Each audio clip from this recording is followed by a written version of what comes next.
David que nos grabe. Mire, ahora que hablábamos de la exhibidota que le pone el presidente López Obrador a Gloria Álvarez, esta representante de la ultraderecha mundial, y que también le pone a Joaquín López Dóriga, también una exhibidota a Felipe Calderón por comprarle un avión de superlujo, Enrique Peña Nieto, con presupuesto que no era de él, sino del pueblo de México. Viene a colación lo que le planteó hoy Epigmenio Ibarra al defensor de los malandros en la cueva de los malandros. Me refiero, por supuesto, que a Ciro Gómez Leiva.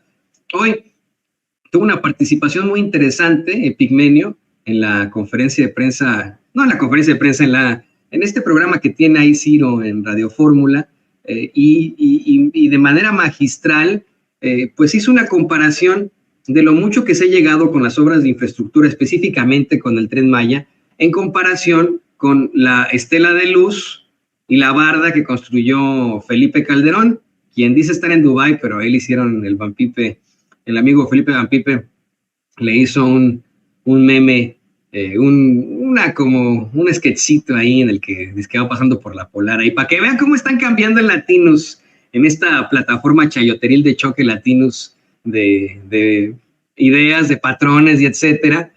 Ya no defienden tanto a los panistas, ahora defienden más a Samuel García, pero platicaremos de eso más adelante. Escuchemos cómo, eso no lo sabe mucha gente, pero el primer gran lobo rampante del Grupo 6, Grupo Scout 6, y por supuesto, gran periodista, gran documentalista, Epigmenio Ibarra, exhibe una vez más lo que fue el sexenio del Borolas. Y entonces yo reflexiono sobre lo que ha sido nuestra vida hasta ahora. ¿Cómo terminaban su mandato los presidentes? ¿Cómo solían terminar? Con una larga lista de corruptelas de todo tipo, con muchas promesas incumplidas, con obras inconclusas o, en el mejor de los casos, mal hechas, y con el ansia, la aspiración a seguir mandando, a hacer el poder tras el trono después del final de su mandato. Eso no lo veo en López Obrador. ¿Qué estamos viendo?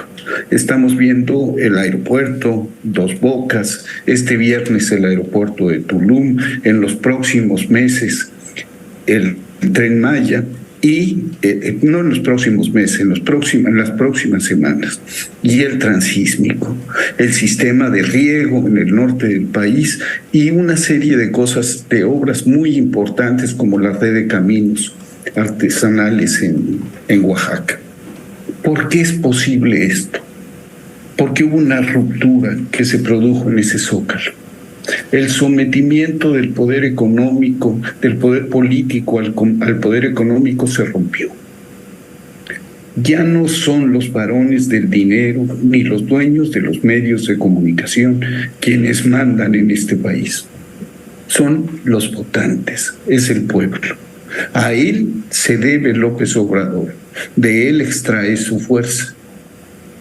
Con él tiene un compromiso y tiene que cumplir una por una las 100 promesas de campaña, que en ese mismo acto, después de hincarse en el Zócalo, a mí me sorprendió, yo lo estaba filmando, y de repente el presidente, que recién había tomado posesión, desapareció del cuadro de mi cámara, y me lo encontré que estaba hincado, que estaba ahí hincado, y me pareció extraordinariamente significativo. Filmar a dos hombres hincados, no puedes hacerlo de pie, tienes que ponerse en su misma posición. Tardé en reaccionar y capté ese momento. Lo vieron también millones de mexicanas y mexicanos a través de la transmisión de televisión. Pero el significado profundo fue la ruptura de la dependencia del poder político al poder económico.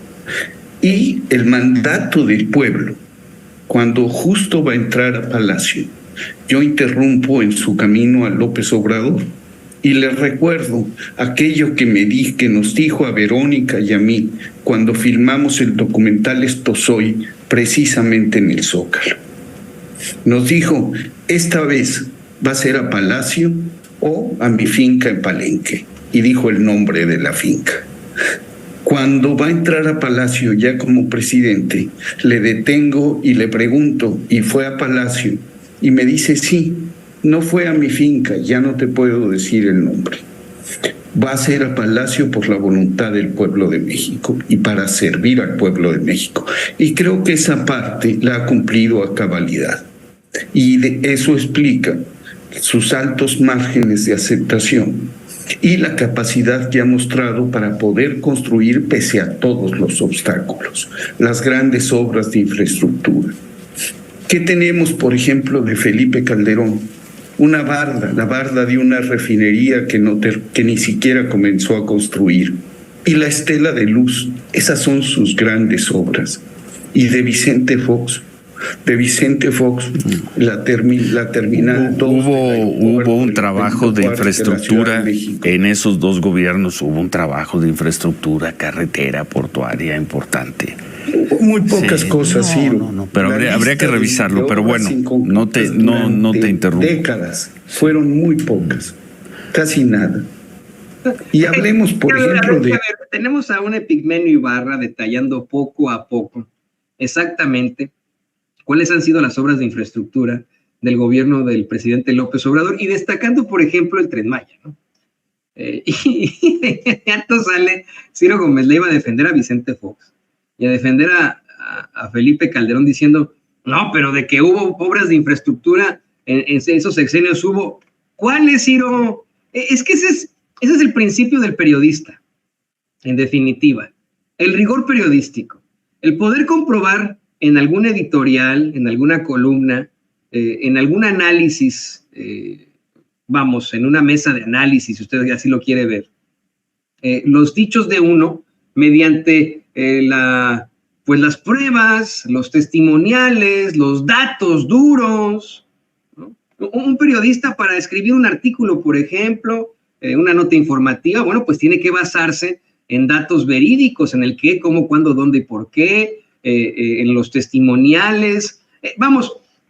El rigor periodístico es la aplicación del método científico a un planteamiento periodístico, a una investigación, un artículo, lo que usted guste. Ese es el rigor periodístico.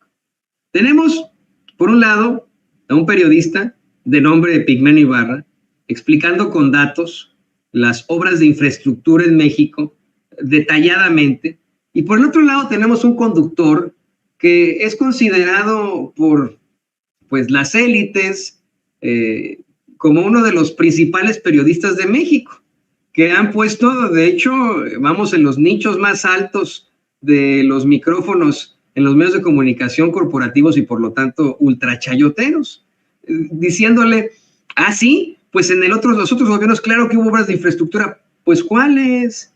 Además, miren, mientras estaba aventando esta lista de logros en infraestructura del gobierno de López Obrador, Epigmenio Ibarra, tan fácil como que Ciro pudo haber agarrado su teléfono, meterse al chat de WhatsApp que tiene con su equipo de producción, que seguramente tiene con su equipo de producción, y pedirle a sus achichincles que le buscaran las obras de infraestructura de Vicente Fox y de Felipe Calderón. Así de fácil, ¿eh? Eso hubiera sido muy fácil para él. Y en lugar de quedar como un verdadero pendejo, que no puede dar datos, que siempre queda mal, que siempre queda como el defensor de los malandros, sale ahí de lengua larga a decir, no, pero claro que hubo de alguna otra forma logros de infraestructura en los gobiernos de Vicente Fox y de Felipe Calderón. Es que es de verdad, la ridiculez andando en los medios de comunicación corporativos mexicanos. Qué bueno que al menos hay voces como las de Epigmenio Ibarra, que insisto, ¿no?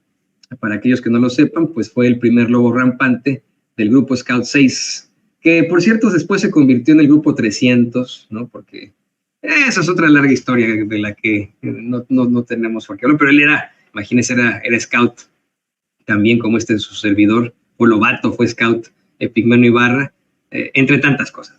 Pero bueno, ahí está.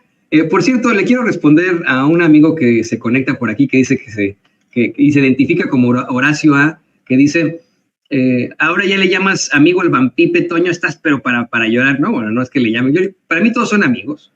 Y Van Pipe, pues es, ¿cómo decirlo? Miembro de ese equipo de la plataforma Chayoteril Latinos, con a veces opiniones muy